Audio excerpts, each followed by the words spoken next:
প্রিয় দর্শক, সাজ্জাদ কাদেরের প্রীতি এবং শুভেচ্ছা নিন। এই মুহূর্তে আপনাদের সামনে কথা বলতে এসেছি স্থল বন্দর দিয়ে পণ্য আমদানি বন্ধ করায় কে বেশি ক্ষতিগ্রস্ত হবে, বাংলাদেশ নাকি ভারত? এই প্রসঙ্গটি নিয়ে কথা বলবো।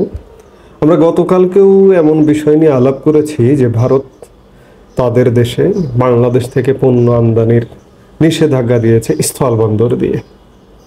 আজকেও আবার আলাপের প্রয়োজন হচ্ছে এজন্য যে বাংলাদেশের অন্তর্বর্তীকালীন সরকারের বাণিজ্য উপদেষ্টা গতকালকে একটা মন্তব্য করেছেন যে স্থলবন্দর দিয়ে আমদানি বন্ধ করায় ক্ষতিগ্রস্ত হবে ভারতে। আসলে কতটুকু যুক্তিযুক্ত, কতটুকু সত্য, এটি একটি উন্মাদনাপূর্ণ আলাপ কিনা আমরা একটি পরিসংখ্যান দিয়ে আলাপটা করবার চেষ্টা করব। আমাদের প্রথমেই দেখে নেওয়া দরকার যে ভারতের বিধি নিষেধে কি আছে। ভারতের বাণিজ্য মন্ত্রণালয় শনিবার যে বিধিনিষেধ আরোপ করেছে তাতে কয়েকটি দিক রয়েছে। প্রথমত, ভারতের কোনো স্থলবন্দর ব্যবহার করেই দেশটিতে বাংলাদেশি পোশাক রপ্তানি করতে পারবে না। রপ্তানি করা যাবে কলকাতার হলদিয়া বন্দর বা শ্যামাপ্রসাদ নদী বন্দর এবং মুম্বাইয়ের নবসেবা বন্দর বা জওহরলাল নেহরু বন্দর দিয়ে। দ্বিতীয়ত, বাংলাদেশ থেকে ভারতের মেঘালয়, আসাম, ত্রিপুরা ও মিজোরামে শুল্ক স্টেশন ব্যবহার করে প্রক্রিয়াজাত খাদ্য, পানীয়, আসবাব, প্লাস্টিক পণ্য, সুতা ও সুতার উপজাত ইত্যাদি রপ্তানি করা যাবে না। উল্লেখ্য, শুল্ক স্টেশন ও স্থল বন্দরের মধ্যে পার্থক্য হলো শুল্ক স্টেশনে স্থল বন্দরের মতো অবকাঠামো থাকে না, সেখানে শুধু শুল্ক সংগ্রহের ব্যবস্থা থাকে। তৃতীয়ত, পশ্চিমবঙ্গের চ্যাংড়াবান্ধা ও ফুলবাড়ি শুল্ক স্টেশন দিয়েও প্রক্রিয়াজাত খাদ্য, পানীয়, আসবাব, প্লাস্টিক পণ্য, সুতা ও সুতার উপজাত ইত্যাদি রপ্তানি করা যাবে না। এর মানে বাংলাদেশের লালমনিরহাটের বুড়িমারি ও পঞ্চগড়ের বাংলাবান্ধা দিয়ে সব পণ্য রপ্তানি হবে না। পশ্চিমবঙ্গের শিলিগুড়ি, কোচবিহার সহ ওই এলাকায় বাংলাদেশের এসব পণ্যের বেশ চাহিদা রয়েছে, কিন্তু ভারত সেটি বন্ধ করে দিল।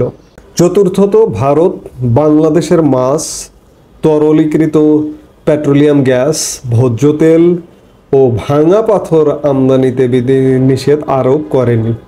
পাশাপাশি ভারতের বন্দর ব্যবহার করে নেপাল ও ভুটানে বাংলাদেশি পণ্য রপ্তানির ক্ষেত্রে বিধিনিষেধ প্রযোজ্য হবে না। মাছ, তরলীকৃত প্রাকৃতিক গ্যাস, ভোজ্য তেল, ভাঙা পাথর এগুলো ভারতে আসলে সেই অর্থে রপ্তানি হয় না বললেই চলে, যার কারণে এগুলোর উপর নিষেধাজ্ঞা নেই।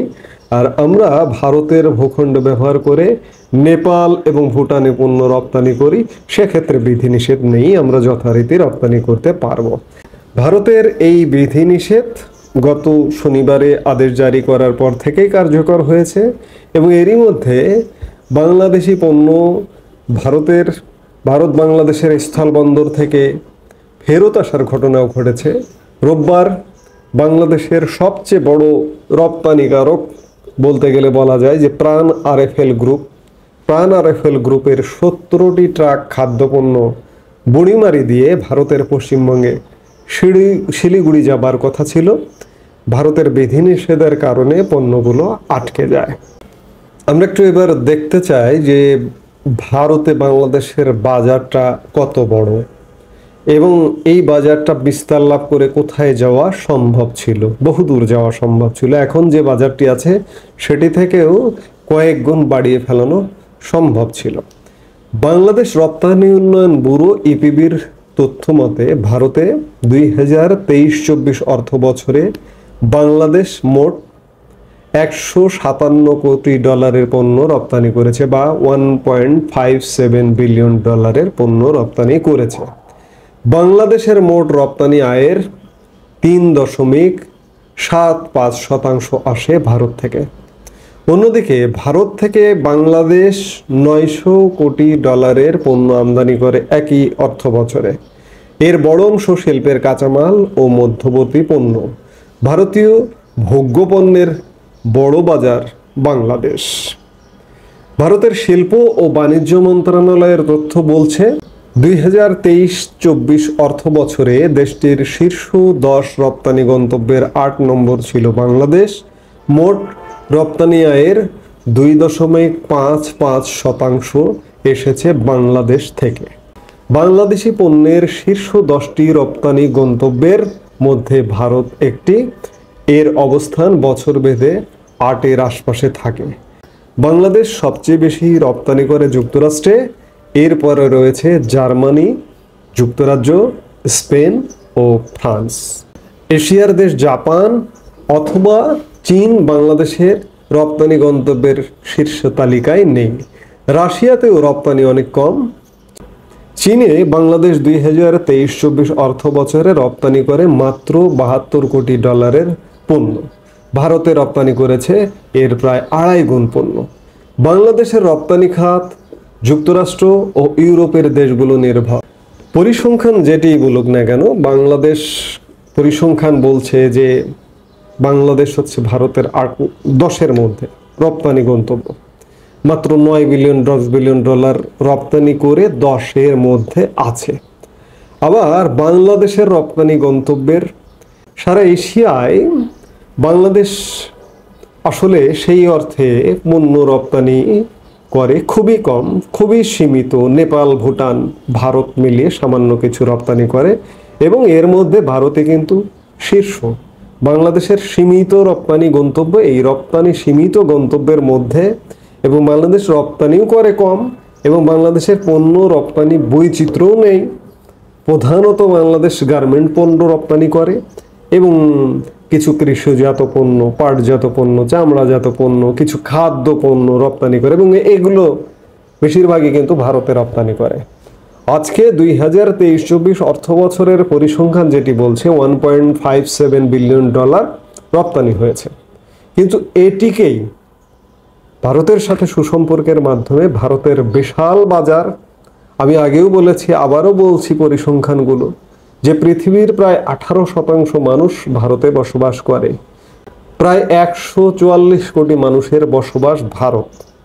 সেই ভারতে, সারা ভারতে, অল ইন্ডিয়া যদি নাও হয়, শুধুমাত্র 7 সিস্টার্সকে কেন্দ্র করে যদি বাংলাদেশের বিপণন ব্যবস্থা সাজানো যেত, তাহলেও এটি আজকের যে $2 বিলিয়ন বা $1.57 বিলিয়ন, এটি $10 বিলিয়ন হওয়া কিন্তু কোনো ঘটনা ছিল না। কিন্তু সেগুলো আসলে হবে না। আমরা রপ্তানি বা কত করি? এই যে চলতি অর্থ বছর,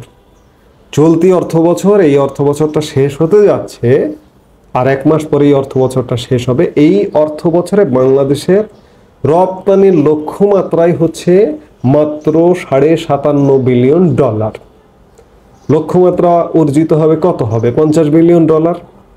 কিন্তু এই $50 বিলিয়ন যদি আপনি $100 বিলিয়ন নিয়ে যেতে চান, ধরুন আমার বাৎসরিক খরচ, আমদানি ব্যয় মেটানো, ঋণের কিস্তি পরিশোধ করা, এগুলো মিলিয়ে ধরেন এখন $60-70 বিলিয়ন প্রয়োজন হয়।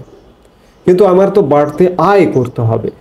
আমি যদি $100 বিলিয়ন টার্গেট করি যে বাৎসরিক আমি রপ্তানি করব $100 বিলিয়ন, রেমিটেন্স আনবো বাৎসরিক $30 বিলিয়ন, তাহলে এই যে $100 বিলিয়ন আমার যদি রূপান্তর করতে হয়, তাহলে আমি যদি ভারতের বাজার থেকে $10 বিলিয়ন পাই, সেটি আমার জন্য কত বড় অ্যাডভান্টেজ একবার চিন্তা করেছেন? আর একদিকে ভারতের রপ্তানি উন্নয়ন ব্যুরোর তথ্য অনুযায়ী যেটি বলা হচ্ছে যে বাংলাদেশ ভারতের টপ 10 রপ্তানি গন্তব্যের একটি হতে পারে, কিন্তু খুবই কম। ভারত পণ্য রপ্তানি করে সারা পৃথিবীতে $800 বিলিয়ন অধিক। আমি বারবারই বলি, জোর দিয়ে বলি, $800 বিলিয়ন কাছে $9 বিলিয়ন, $14 বিলিয়ন পর্যন্ত ভারত আমাদের এখানে রপ্তানি করেছে সর্বোচ্চ। তো সেই জায়গায় 2023-24 অর্থ বছরে $9 বিলিয়ন মতো পণ্য রপ্তানি করেছে। আপনি চিন্তা করুন যে $800 বিলিয়ন পণ্য আমি রপ্তানি করি বিদেশে, তার মধ্যে $9 বিলিয়ন আসলে কোনো যায় আসে? বা ভারত এটি বিস্তার করে এটি যদি ভারত আরও বাড়িয়ে দেয়, $20 বিলিয়ন রপ্তানি করলো, কিন্তু আমি যদি $10 বিলিয়ন হিসাব শুধুমাত্র ভারত থেকে নিতে পারি, এশিয়ার আর কোনো জায়গায় কিন্তু আমার রপ্তানি নেই। আমি জাপানে রপ্তানি করতে পারি না, আমি চীনে নামমাত্র রপ্তানি করি, $1 বিলিয়ন রপ্তানি করি না। 23-24 অর্থ বছরে চীনে রপ্তানি হয়েছে মাত্র $72 কোটি পণ্য, এবং চীনে এই রপ্তানিটা বাড়বারও কোনো সুযোগ নেই, কারণ সেখানে শুল্ক বাধা আছে এবং সেখানে আমাদের পণ্যের উপযোগিতা সেটি একটা ব্যাপার আছে। কিন্তু ভারতে আমাদের পণ্যের যথেষ্ট উপযোগিতা আছে, আমাদের খাদ্য পণ্যের, আমাদের ফার্নিচার শিল্পের, আমাদের প্লাস্টিক পণ্যের, আমাদের পাট পণ্যের, আমাদের চামড়াজাত পণ্যের যথেষ্ট উপযোগিতা আছে। সেই জায়গা থেকে ভারতে সেভেন সিস্টার্স এবং পশ্চিমবঙ্গে আমাদের পণ্য একটি বিশাল বাজার লাভ করতে পারত। কিন্তু আমাদের এই যে পাল্টাপাল্টি ব্যবস্থা, আমরা আসলে ছোট দেশ, ছোট ইনকাম, ছোট চিন্তা, যার কারণে আমরা একটা বিশাল দেশের সাথে সাংঘর্ষিক অবস্থায় গিয়েছে। ভারত আমাদের ঘটনার সূত্রপাত এই যে রপ্তানি বন্ধ করলো বা আমদানি ভারত তাদের দেশে আমাদের দেশ থেকে বন্ধ করলো স্থলবন্দর দিয়ে, এটি আসলে এক প্রকার আমদানি বন্ধ করবার মতোই। কারণ স্থলবন্দর দিয়ে যদি আমরা পণ্য রপ্তানি করতে না পারি, সেখানে ভারতে আমরা আসলে পণ্য আর রপ্তানি করতে পারবো না। আজকে সেভেন সিস্টার্সে যদি আমরা এই যে সেভেন সিস্টার্সে আগের ব্যবস্থায় যদি রপ্তানি না করতে পারি, কলকাতা বন্দর দিয়ে সেভেন সিস্টার্সকে পণ্য রপ্তানি করতে হলে 10 থেকে 15 দিন সময় লাগবে, খরচ প্রায় দ্বিগুণ বেড়ে যাবে। সেই ক্ষেত্রে এই ঘোড়া পথে কলকাতা বন্দর দিয়ে সেভেন সিস্টার্সের ব্যবসায়ীরা বাংলাদেশ থেকে পণ্য নেবেন কিনা সেটি হাজারবার ভাববার বিষয় আছে। সবকিছু মিলিয়ে যেটি বলবার বিষয়, যে বাণিজ্য উপদেষ্টা যেটি বলেছেন যে ভারতই ক্ষতিগ্রস্ত হবে, তিনি কোন অর্থে বলেছেন জানি না, কারণ পাল্টাপাল্টি ব্যবস্থা চলছে। ভারত গত মাসের 8 তারিখ, এপ্রিলের 8 তারিখে আমাদের এখানে বাংলাদেশ থেকে যে ট্রান্সশিপমেন্ট সুবিধা ছিল, ভারতের ট্রান্সশিপমেন্ট ব্যবস্থা ব্যবহার করে আমরা পৃথিবীর বিভিন্ন দেশে পণ্য রপ্তানি করি, সেটি বন্ধ করে দিয়েছে। তারই পাল্টা ব্যবস্থা হিসেবে বাংলাদেশ, আমি ওই যে আগেই বললাম যে আমরা ছোট দেশ, ছোট চিন্তা, ছোট কল্পনা, সেই জায়গা থেকে আবার 1 সপ্তাহের মধ্যে ভারতের সুতা আমদানি হতো আমাদের বাংলাদেশে স্থলবন্দর দিয়ে, সেই সুতা আমদানি আমাদের দেশ থেকে বন্ধ করে দেওয়া হয়েছে। অনেকে বলছেন, ওয়াকিবহাল মহল বলছেন যে ভারত এই সুতা আমদানি বন্ধ করবারই একটা পাল্টা ব্যবস্থা নিয়েছে, যে বাংলাদেশি পণ্য স্থল বন্দর দিয়ে ভারতে রপ্তানি করা যাবে না। এই পাল্টাপাল্টিতে আসলে ক্ষতিগ্রস্ত হয় ছোটরা, বড়দের কিছু হয় না। কিন্তু বড় গাছে ঝড় তেমন একটা প্রভাব ফেলতে পারে না, 2-1টা ডাল ভেঙে গেলে বড় গাছের কিচ্ছু যায় আসে না, সেই ডাল আবার গজিয়ে যায়। কিন্তু ওই বড় গাছ থেকে যখন ডালটা ভেঙে ছোট গাছের উপর পড়ে যায়, সেই গাছটাই কিন্তু একদম ভেনিশ হয়ে যায়। বাংলাদেশের অবস্থাটা হয়েছে তেমন। এখন বাণিজ্যমন্ত্রী যেটি বললেন, হয়তো তিনি এই অর্থেই বলেছেন যে ভারত যেহেতু তারা বাংলাদেশি পণ্য আমদানি বন্ধ করে দিয়েছে, এখন বাংলাদেশও ভারত থেকে আমদানি বন্ধ করে দিলে ভারত ক্ষতিগ্রস্ত হবে, এই অর্থে বলেছেন কিনা সেটি একটি বিষয়। আর ভারত থেকে পণ্য আমদানি আপনারাও বন্ধ করে দিন, যেমন আপনারা পাল্টা ব্যবস্থা নিয়েছিলেন ট্রান্সশিপমেন্ট বন্ধের প্রেক্ষিতে, ভারত থেকে স্থলপথে সুতা আমদানি বন্ধ, ঠিক তেমনি দেখি আপনারা কেমন পারেন যে আপনারা বাস্তবতা বর্জিত চিন্তা থেকে এই ধরনের কথাবার্তা বলছেন যে ভারত থেকে যাবতীয় পণ্য ভারতই বন্ধ করতে পারে, ভারত বাংলাদেশে রপ্তানি বন্ধ করে দিতে পারে। অবস্থাটা কিন্তু এমন।